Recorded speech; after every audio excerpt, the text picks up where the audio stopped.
Okay, we're up to the steel roofing. I'm gonna give it a shot here. We're getting ready to put a piece of drip edge up. But before we do that, I'll show you where I'm at because I did some things yesterday that I didn't get on video. So I'll catch you guys up on that and we'll get going on the steel. Didn't turn out exactly how I wanted. I wanted a little more of this timber to show on the outside, but we had these brackets to work around with the soffit panels.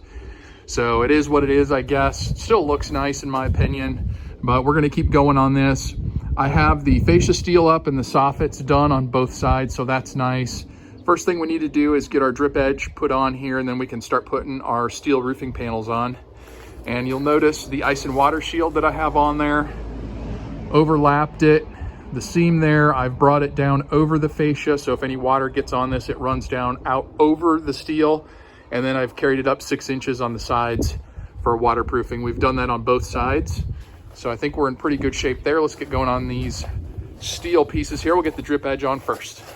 Cutting this stuff is pretty easy. So we're gonna cut this at 8 feet and 1/8 inch.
Drip edge is on, and now it's time to put our panels up. Good morning, guys. Let me show you what we have done on the standing seam metal roof here for the breezeway. I think I have the panels figured out, how to install those, and I'll show you how I'm doing it. There's a look at what we did yesterday, my first go at this. Just by watching, I've watched a couple installs here, obviously with the house in the garage, and have done a lot of research online. It doesn't seem that hard. The panels went pretty smooth, but there's a couple things you need to think about when you're doing this to get a good finished look on this whole thing, and I'll show you how I'm doing it. This first step that I'm doing here is cutting panels to length. You normally wouldn't have to do this if you ordered your steel for your specific project, but I had this left over from the house and I wanted to use it up. I just couldn't leave it laying around. So we're gonna cut this to length first, and we need to be at 54 inches. I'm accounting for an extra inch for the hem at the end. So we're gonna go 54. And there's a bunch of different ways you can do this. I'm cutting everything by hand just because I can get better quality cuts based on my experience with hand tools. So that's what I'm using. Feel free to use power tools if you want. Okay, so we're gonna start out here with our snips.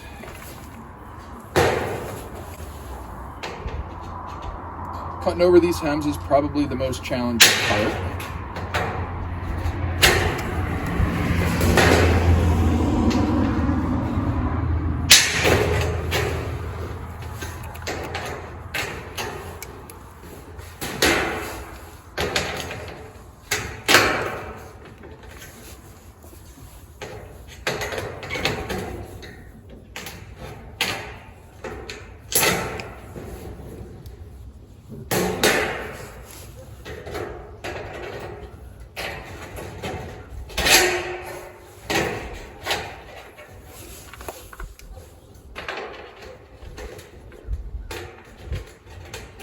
Getting these cuts straight is also very important.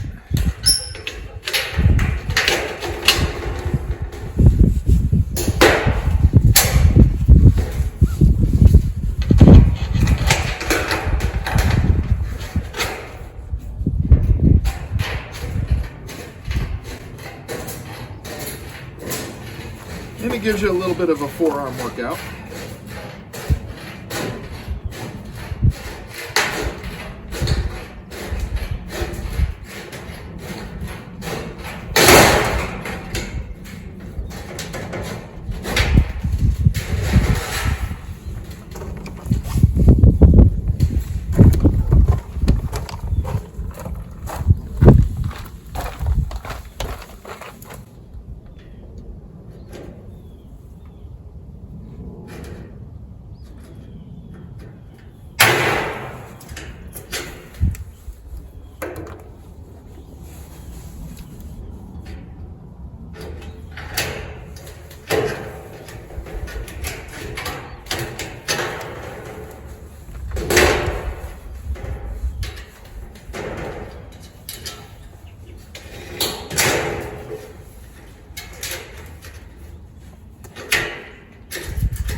Then we're going to move over to the table.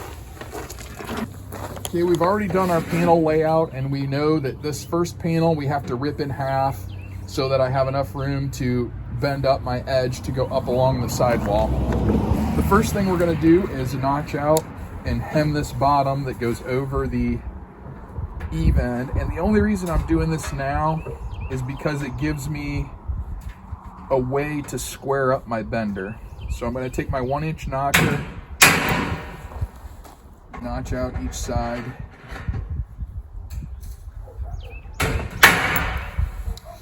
Okay, so each side is now notched out evenly. Now I'm going to cut this end. I'm going to trim off.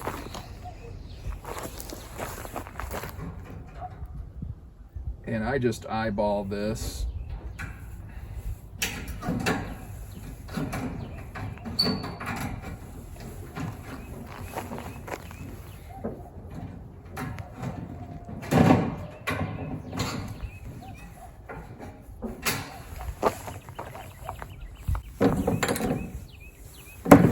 Bend this back straight.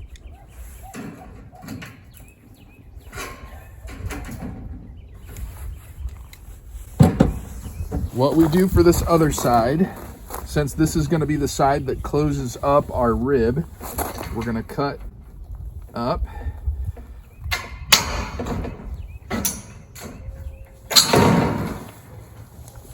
Actually should be using my greens for this. Cut along there.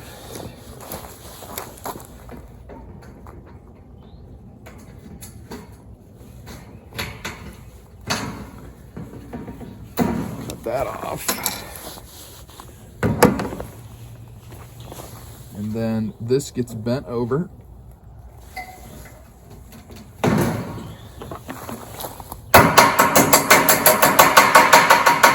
And I just leave that tab on there for now. So we take our folding tool here and slip it on the end. And now that I have these cut exactly the same, I know this bend is going to be square with the panel, and that becomes important when you're hemming it over the drip edge. So we're just going to fold this around.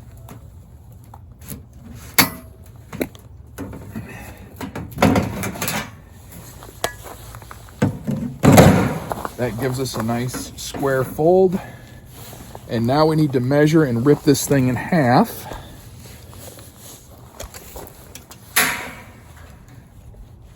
So 7 3/4 is the middle here.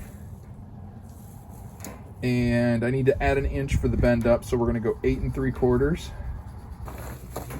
Okay, we're gonna strike our line all the way down. And it's important that you get this cut nice and straight too, because our hand bender, if you cut this crooked, when you hand bend it, you're gonna hand bend it the same way. So it'll be crooked. So we wanna get this nice and straight. So I'm gonna start down here on this end opposite the hem.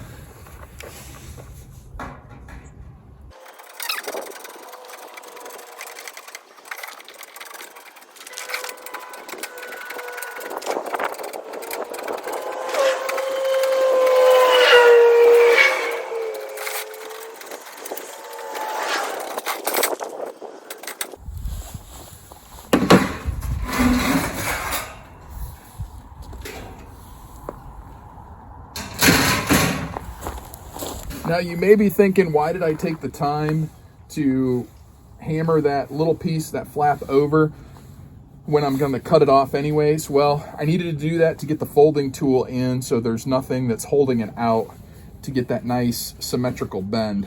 Now what I need to do, since we're bending 1 inch up on this side, I need to measure back 1 inch on this hem and cut it off. So we're gonna measure back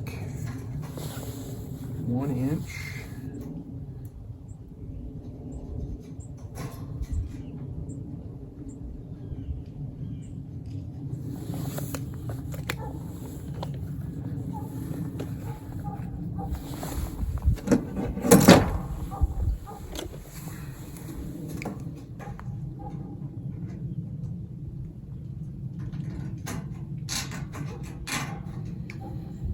And then I bend this tab out. I've been leaving this tab on. I can cut it off later if I want to. I'm just not 100% sure how I want to finish the flashing transition there on the corner. So I'm leaving it on there for now. And now it's time to roll this edge up. So let's get our roller. This is the Malco ER3 hand bender here, roller bender. I have it set for 1 inch, which is the height on our Z flashing. This is kind of an expensive tool.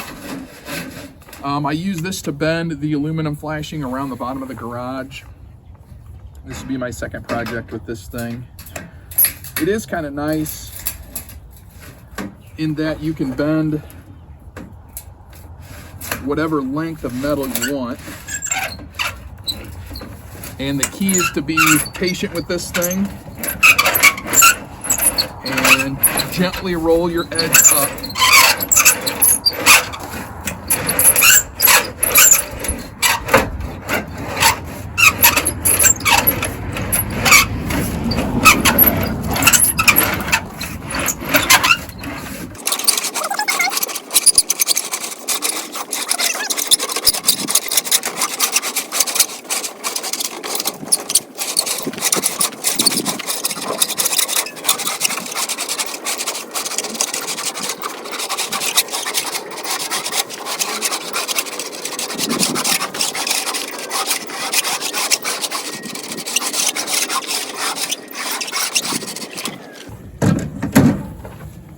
And then what I do is I kind of finish it off by hand.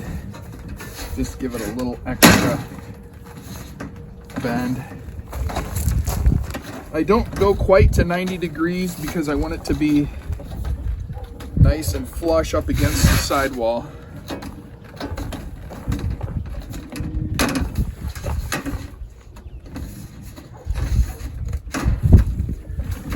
And you need to be careful when you do this if you're not wearing gloves, because this stuff is sharp. I haven't cut myself yet, but be forewarned. And there's our nice 1 inch bend up on the edge, and that'll go up against our sidewall.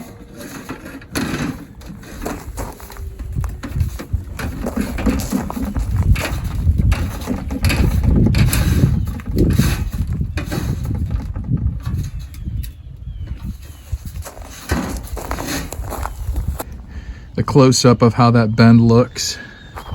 Pretty easy to do. You just have to be patient so you don't distort the panel as you're bending it. This guy's ready to put up, so let's go get this side started. Okay, so get this right up against.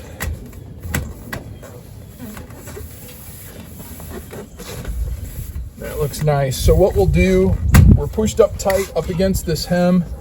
What we'll do as we go over and lay our next panels, we'll get measurements to make sure we're going square.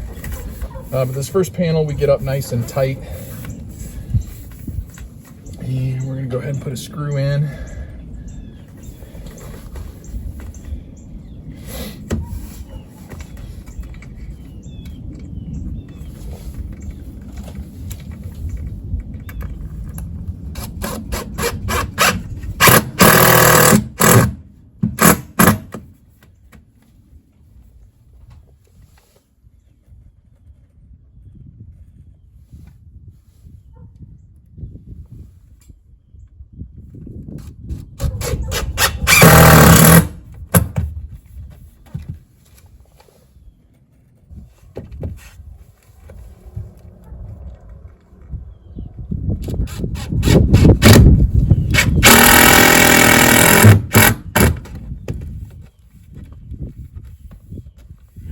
There we go.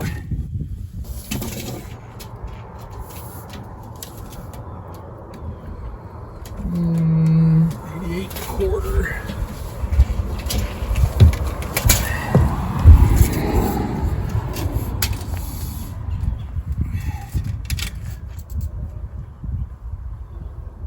And we're about a 1/16 off. So we'll just have to keep that in mind as we go and adjust accordingly. And then this panel, when we put our sidewall flashing in, we'll put our Z channel down the side, so that'll lock the other side down. Don't really think, although I may put some screws in that sidewall. I did that on the other side because it was going to sit overnight and I didn't want things to get windy and rip it off, but yeah, maybe we'll do that. That's how I'm doing my starter panels. Really not that complicated. We'll have to rip the last one that we put in, but the subsequent ones are pretty easy. We're just going to cut them to length, hem the bottom, get them put up, and make sure we're going square as we go across the roofing. So let's get into that.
Now this bottom piece, I'll just take my hand seamer and clamp that closed a little more so that they fit tight, and we'll cut this tab off so that it looks good. Otherwise, that's all there is to putting panels up.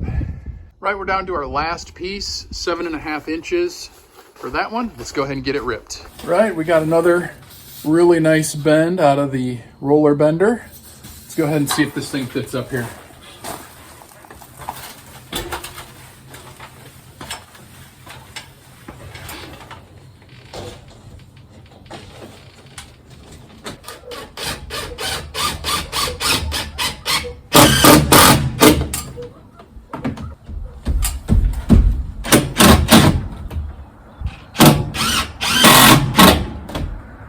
All right, so that piece is done. All of our panels are up. Now we need to finish up our Z-bar at the top. We have two more, actually three more pieces, one full piece and then two partial pieces on the end. And this is where it gets a little tricky because that stuff is really slick. And even though it's about a 512 roof pitch, it's pretty slippery and I want to slide down it. So we'll see if we can get up there and stay on there without falling off.